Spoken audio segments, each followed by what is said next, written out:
আমাদের আজকে চরম দুর্ভাগ্য জাতির, শুধু কলঙ্ক নয় আপনার, এটা কি বলে আমি ভাষা আমি জানি না, শিক্ষার বলতে পারে যে জাতির জন্য এর চেয়ে ঘন ঘন অমানিসার কখনো এসছে বলে আমার কাছে মনে হয় না। আমরা সব দিক দিয়ে আপনার এই জাতির সমস্ত আশা আকাঙ্ক্ষা, তার অস্তিত্ব আজকে বিপন্ন করে ফেলা হয়েছে। এই যে বেনজির কাজ, এগুলো তো আপনারাই তুলে এনেছেন, যেভাবেই হোক আপনারাই তুলে নিয়ে এসছেন। আজিদের কাজ আপনারা তুলে এসছেন, আনানের ঘটনাগুলো আপনারাই বের করছেন।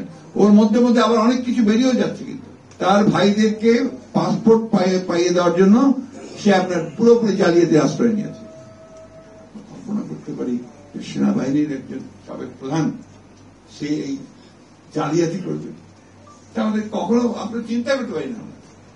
পুলিশ প্রধান সে এরকম ভয়াবহ ভাবে ডাকাতি করে আপনার গোটা দেশে একটা সাম্রাজ্য করে তুলবে, আপনার তার দুর্নীতি, এগুলো চিন্তা করা যায় না।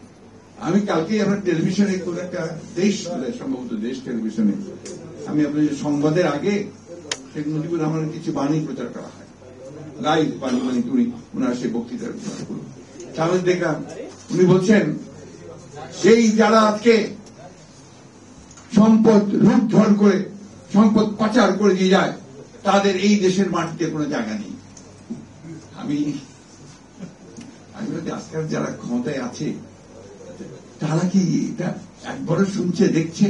নগদ যে আপনার সেটা নগদ একটা আছে না, আপনার টাকা ফাইন্যান্স, আপনার টাকা দিয়ে টাকা পাঠানো যায়, এই ব্যাংকিং টাইপের একটা স্মল স্কেলে, তাই না? এই প্রতিটি টাকায় 5 পয়সা করে কিন্তু একটা কমিশন আছে, প্রতি টাকায় 5 পয়সা করে কমিশন আছে। এই কমিশনটা বাইরে চলে যায়, কোথায় যায়? আমি জানতে চাইছি টাকাটা কোথায় যায়। আমি এখনো এই সম্পর্কে কোনো উত্তর পাইনি। এর উত্তর একটাই, উনি কালকে ধারাভাবে বলছেন সেক্রেটারি সাহেব যে বিএনপি আবাদে মস্তক সবটা কি দুর্নীতিবাজ। মানে কি বলবো, ব্যাপার হচ্ছে যে আজকে জাতির সামনে মিথ্যা কথা বলে, প্রতারণা করে গোটা জাতিকে ধরা হয়েছে যে বোকা, সব বোকা। যে একটা বিখ্যাত কথা আছে যে মিথ্যা কথা বলে কিছুদিন আপনি একটা জাতিকে বোকা বানিয়ে রাখতে পারেন, কিন্তু সারা জীবনের জন্য স্থায়ীভাবে আপনি কখনোই সেটা পারবেন না।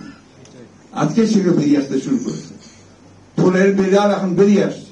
আমাদের এই ভয়াবহ যে একটা জগদ্দল পাথর, সম্পূর্ণ বেআইনি অবৈধ একটা সরকার আমাদের উপরে চেপে বসে আছে, এইটাকে সরাতে না পারলে কোনোটাই ঠিক হবে না।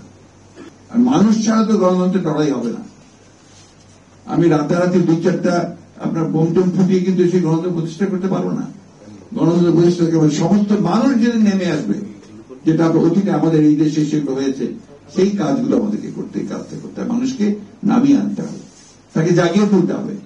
এই কাজটা আমাদেরকে একেবারে তৃণমূল পর্যায়ে চলে যেতে হবে, সব জায়গায় গিয়ে কাজটা করতে হবে।